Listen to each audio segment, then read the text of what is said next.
भगवानको आशीर्वाद दिन भगवानसँग जोडिन सजिलो छैन क्या, सजिलो छैन। कठिन सङ्घर्ष गर्नुपर्छ, सोच सकारात्मक राख्नुपर्छ अनि अनुहारमा मुस्कान हुनुपर्छ के।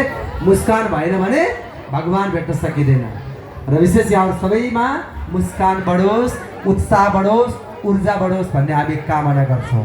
भक्तवत्सल भगवानको, साम्बसरा शिव भगवानको, आजको आनन्दको, नृसिंह भगवानको, गण्डकी नन्दन भगवानको, स्यावर रामचन्द्र भगवानको, पवन सुत हनुमानको, राष्ट्रदेव पशुपतिनाथ भगवानको, समस्त आदरणीय सदस्य सरदार भक्तजनहरू, विशेष गरी हामीले गण्डकी स्नान गर्दा पनि धेरै सचेतता अपनाउन अनुरोध गरेका छौँ।